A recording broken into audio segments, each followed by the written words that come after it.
Hello friends, welcome to suggestive এডুকেশনে সকলকে স্বাগত জানাই। এনটিপিসি 2025-এর জন্য যে আমরা প্রিভিয়াস ইয়ার কোশ্চেনগুলো প্র্যাকটিস করছিলাম, তো আজকে আমাদের আধুনিক যুগের চ্যাপ্টার 11 হবে বঙ্গভঙ্গ স্বদেশী আন্দোলন।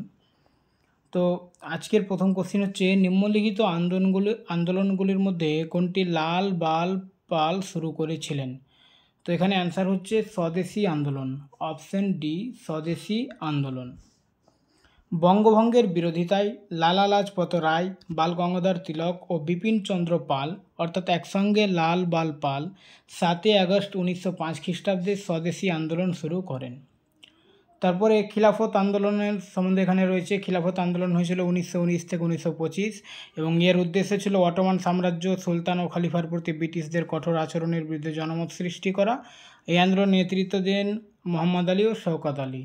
অসহযোগ আন্দোলন বা নন কপারেশন মুভমেন্ট মহাত্মা গান্ধীর নেতৃত্বে 1920 খ্রিস্টাব্দে শুরু হয় এবং এটা 1922 পর্যন্ত চলেছিল। স্বাধীনতার পূর্ববর্তী ভারতীয় কোন আন্দোলন সুতি বস্ত্র উৎপাদনের গতি বাড়িয়েছিলেন? তো অ্যান্সার হচ্ছে স্বদেশী আন্দোলন, অপশন ডি। 19 শতকের দ্বিতীয়ার্ধে ভারতীয় সুতিবস্ত্র শিল্প দ্রুত বৃদ্ধি পেতে থাকে।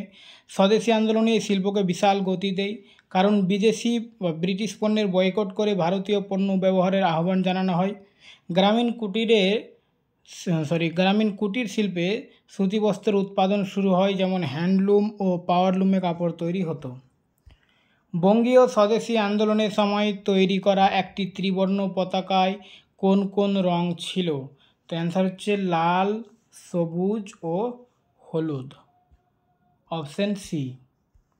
জাতীয় আন্দোলনের সময় নেতারা বুঝতে পারেন প্রতীক ও চিহ্ন জাতিকে ঐক্যবদ্ধ করতে সাহায্য করে, তাই স্বদেশী আন্দোলনের সময় একটি ত্রিবর্ণ পতাকা তৈরি করা হয়।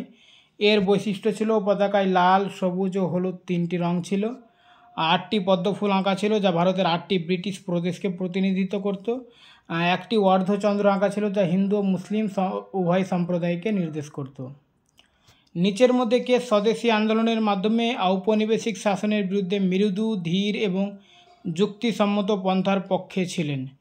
তো এখানে অপশন রয়েছে গোপাল কৃষ্ণ গোখলে, বিপিন চন্দ্র পাল, লালা লাজপত রায়, বাল গঙ্গাধর তিলক। তো এখানে অ্যান্সার হচ্ছে গোপাল কৃষ্ণ গোখলে, অপশন এ। গোপাল কৃষ্ণ গোখলে স্বদেশী আন্দোলনের মাধ্যমে ধাপে ধাপে যুক্তি দিয়ে ঔপনিবেশিক শাসনের বিরোধিতা করেন। এই আন্দোলনের শিকড় ছিল বঙ্গভঙ্গ বিরোধী আন্দোলন, যা লর্ড কার্জনের বঙ্গভঙ্গ সিদ্ধান্তের বিরোধিতায় 1905 সালে শুরু হয়েছিল। 1905 থেকে 1908 সাল পর্যন্ত আন্দোলন চরমপন্থীরা প্রাধান্য লাভ করেন। এটি উত্তেজিত জাতীয়তাবাদের যুগ নামেও পরিচিত। নিচের মধ্যে কে স্বদেশী আন্দোলনে ঔপনিবেশিক শাসনের বিরুদ্ধে চরমপন্থী অবস্থানের পক্ষে ছিলেন না? তো এখানে অ্যান্সার হচ্ছে গোপাল কৃষ্ণ গোখলে, অপশন এ। তো এখানে গোপাল কৃষ্ণ গোখলে স্বদেশী আন্দোলনের চরমপন্থী বিরোধিতা বা সহিংস প্রতিরোধের পক্ষে ছিলেন না। স্বদেশী আন্দোলন ভারতে শুরু হয়েছিল, তো স্বদেশী আন্দোলন ভারতে শুরু হয়েছিল বঙ্গভঙ্গ বিরোধী আন্দোলনের সময়। এই কোশ্চেনটা প্রচুর পরীক্ষায় এসেছে, এখানে দেখো অনেকটা শিফটে এসেছে। স্বদেশী আন্দোলন ভারতে শুরু হয় বঙ্গভঙ্গ বিরোধী আন্দোলনের সময়।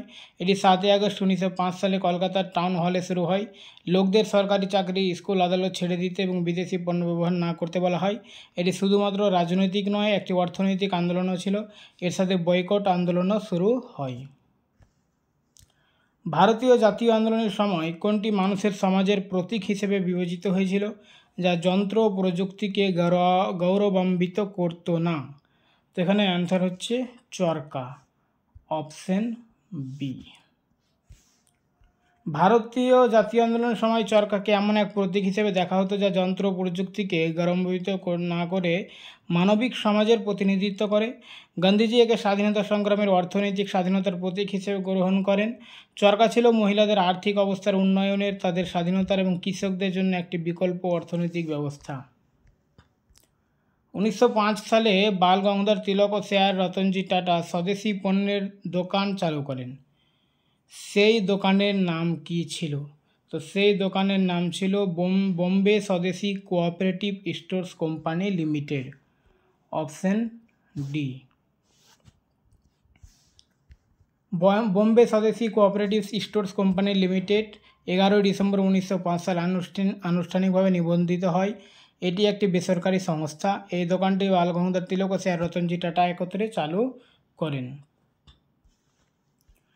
তারপর এখানে দেখো পরে চ্যাপ্টার 12 মুসলিম লীগ।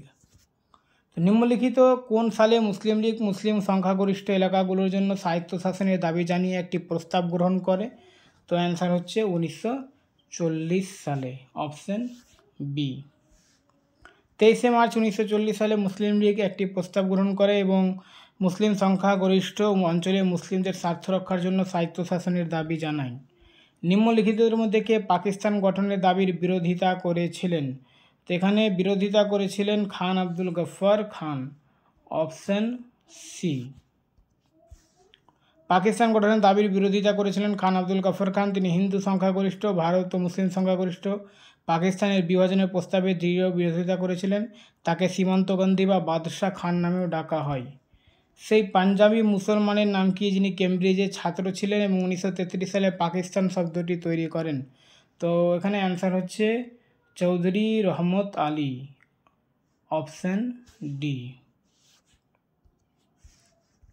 চৌধুরী রহমত আলী ছিলেন কেমব্রিজ বিশ্ববিদ্যালয়ের আইন বিভাগের ছাত্র। 1933 সালে তিনি পাকিস্তান শব্দটি তৈরি করেন। তিনি পাকিস্তান ন্যাশনাল মুভমেন্ট শুরু করেন এবং এই শব্দটি 5টি অঞ্চল Punjab, north western frontier Province অর্থাৎ NWFP, কাশ্মীর, সিন্ধ ও বেলুচিস্তানের জন্য প্রস্তাব করেন। মুসলিম লীগ কোথায় প্রতিষ্ঠিত হয়েছিল? মুসলিম লীগ প্রতিষ্ঠিত হয়েছিল ঢাকায়। 1906 সালে ঢাকায় মুসলিম লীগ প্রতিষ্ঠিত হয়েছিল। মুসলিম লীগ 1906 সালে ঢাকায় প্রতিষ্ঠিত হয়। 1930 সাল থেকে তারা পাকিস্তান গঠনের দাবিতে সোচ্চার হয় এবং 1947 সালে দেশভাগের মাধ্যমে তাদের দাবি পূরণ হয়। All India Muslim League Lahore প্রস্তাব কবে গ্রহণ করে? তো লাহোর প্রস্তাব গ্রহণ করে 1940 সাল, অপশন ডি। লাহোর প্রস্তাব, যাকে পাকিস্তান প্রস্তাবও বলা হয়, 22 থেকে 24শে মার্চ 1940 সালে অল ইন্ডিয়া মুসলিম লীগ কর্তৃক লাহোরে অনুষ্ঠিত 3 দিনব্যাপী সাধারণ অধিবেশন গৃহীত হয়। এটি একে ফজলুল হক উপস্থাপন করেন। মুসলিম লীগ কখন প্রতিষ্ঠিত হয়েছিল? তো মুসলিম লীগ প্রতিষ্ঠিত হয়েছিল 1906 সালে, অপশন সি। মুসলিম লীগ 30শে ডিসেম্বর 1906 সালে ঢাকায় প্রতিষ্ঠিত হয়। এর প্রতিষ্ঠাতাদের মধ্যে ছিলেন খাজা সালিমুল্লাহ, ওয়াকার উল মুলক, সৈয়দ আমির আলী, মোহাম্মদ আলী জিন্নাহ। 1913 সালে তিনি যোগ দেন। মুসলিম লীগ কোথায় প্রতিষ্ঠিত হয়েছিল? তো মুসলিম লীগ প্রতিষ্ঠিত হয়েছিল Dhaka, option A. All India Muslim League AIML 30শে ডিসেম্বর 1906 সালে ঢাকায় প্রতিষ্ঠিত হয়। কে 16ই আগস্ট 1946-এ প্রত্যক্ষ কার্যবাহী দিবস পালন করেছিল? তো এখানে অ্যান্সার হচ্ছে মুসলিম লীগ, অপশন বি। মুসলিম লীগ 16ই আগস্ট 1946-এ প্রত্যক্ষ কার্যবাহী দিবস ডিরেক্ট অ্যাকশন ডে ঘোষণা করে মুসলিমদের জন্য আলাদা রাষ্ট্রের দাবি জোরালো করে তোলে। এই দিনে হিন্দু মুসলিম দাঙ্গা শুরু হয়। 1943 সালের করাচি অধিবেশনে মুসলিম লীগ কোন স্লোগান গ্রহণ করেছিল? তো এখানে অ্যান্সার হচ্ছে ভাগ করো ও বিদায় হও, অপশন সি। 1943 সালের করাচি অধিবেশনে মুসলিম লীগ ডিভাইড অ্যান্ড কুইট বা ভাগ করো বিদায় হও স্লোগান গ্রহণ করে। মোহাম্মদ আলী জিন্নাহ এই আন্দোলনের অন্যতম মুখ্য নেতা। তারপরে হচ্ছে চ্যাপ্টার 13 আধুনিক যুগের দিল্লি দরবার। দিল্লি দরবার 1911-এর সময় কে দিল্লির ভিত্তিপ্রস্তর স্থাপন করেন? তো অ্যান্সার হচ্ছে জর্জ পঞ্চম বা পঞ্চম জর্জ। ব্রিটিশ সাম্রাজ্যের সময় রাজা ও রানীর অভিষেক উপলক্ষে দিল্লি দরবার আয়োজিত হয়েছিল। ভারতের দিল্লি দরবার অনুষ্ঠিত হয় 1877 সালে, 1903 সালে এবং 1911 সালে। এবার 1911 সালের দিল্লি দরবারে রাজা জর্জ পঞ্চম স্বয়ং ভারতে আসেন এবং সেই দরবারে যে রাজা জর্জ পঞ্চম ও রানী মেরির অভিষেক অনুষ্ঠান অনুষ্ঠিত হয়। এই সময়ে সম্রাট জর্জ পঞ্চম দিল্লির ভিত্তিপ্রস্তর স্থাপন করেন এবং ভারতের রাজধানী কলকাতা থেকে দিল্লিতে স্থানান্তরের ঘোষণা দেন। শেষ পর্যন্ত 13 ফেব্রুয়ারি 1931 সালে লর্ড আরউইন নতুন রাজধানী নতুন দিল্লি উদ্বোধন করেন। সম্রাট জর্জ পঞ্চম কবে দিল্লিকে আনুষ্ঠানিকভাবে ব্রিটিশ ভারতের রাজধানী হিসেবে ঘোষণা করেন? তো অ্যান্সার হচ্ছে 1911 সালে, অপশন বি। 1911 সালে ব্রিটিশ সম্রাট জর্জ পঞ্চম আনুষ্ঠানিকভাবে ভারতের রাজধানী কলকাতা থেকে দিল্লিতে স্থানান্তরের ঘোষণা দেন। এই ঘোষণা কার্যকর হয় 1912 সালে। সেই সময় ভারতের ভাইসরয় ছিলেন লর্ড হার্ডিঞ্জ টু। আর 1911 সালে বঙ্গভঙ্গ বাতিল করা হয়। 1911 সালে রাজা জর্জ পঞ্চম ও রানী মেরি ভারত সফর স্মরণে ভারতে কোন জনপ্রিয় পর্যটন কেন্দ্রটি নির্মিত হয়েছিল? তো অ্যান্সার হচ্ছে gateway of India, option B. Viceroy lord Hardinge two এর সময় 1911 সালে দিল্লি দরবার অনুষ্ঠিত হয়, যেখানে রাজা জর্জ পঞ্চম ও রানী মেরিকে আমন্ত্রণ জানানো হয়েছিল। তাদের অবতরণকে অস্মরণীয় করে রাখতে মুম্বাইয়ের অ্যাপোলো বন্দরে গেটওয়ে অফ ইন্ডিয়া নির্মাণ করা হয়। এর ভিত্তিপ্রস্তর 31শে মার্চ 1911 সালে স্থাপন করা হয়েছিল এবং পরে এটি ভাইসরয় ও বোম্বের নতুন গভর্নরদের জন্য প্রতীকী আনুষ্ঠানিক প্রবেশদ্বার হিসেবে ব্যবহৃত হতো। তারপরে হচ্ছে চ্যাপ্টার 14 হোম রুল আন্দোলন। হোম রুল লীগ আন্দোলনের প্রতিষ্ঠাতা কে ছিলেন? তো অ্যান্সার হচ্ছে Annie Besant. Home rule league আন্দোলন ছিল একটি ভারতীয় স্বাধীনতা আন্দোলন। এটি 1916 থেকে 1918 খ্রিস্টাব্দের মধ্যে অ্যানি বেসান্ত ও বালগঙ্গাধর তিলকের নেতৃত্বে বিকাশ লাভ করে। এর লক্ষ্য ছিল ব্রিটিশ সাম্রাজ্যের অধীনে ভারতীয় স্বশাসন বা ডোমিনিয়ন মর্যাদা প্রদান। তিলক 28 এপ্রিল 1916 সালে পুনে বা বেলগাঁও থেকে ইন্ডিয়ান হোম রুল লীগ শুরু করেন, যার সভাপতি ছিলেন জোসেফ ব্যাপটিস্ট এবং সচিব ছিলেন এনসি সরকার। অ্যানি বেসান্ত সেপ্টেম্বর 1916 সালে আদারে বা মাদ্রাজ হোম রুল লীগ শুরু করেন। তিনি ছিলেন এই লীগের সভাপতি এবং জেনারেল সেক্রেটারি ছিলেন জর্জ আরুন্ডেল। 1915 থেকে 16 সালে প্রতিষ্ঠিত হোম রুল লীগ নিজের কোনটির অধীনস্থ একটি সহায়ক ইউনিট হিসেবে কাজ করত? অ্যান্সার হচ্ছে ইন্ডিয়ান ন্যাশনাল কংগ্রেস, ভারতের জাতীয় কংগ্রেস, অপশন বি।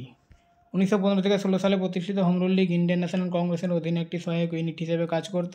এর মূল উদ্দেশ্য ছিল সাংবিধানিক উপায়ে ব্রিটিশ সাম্রাজ্যের অধীনে স্বশাসন অর্জন।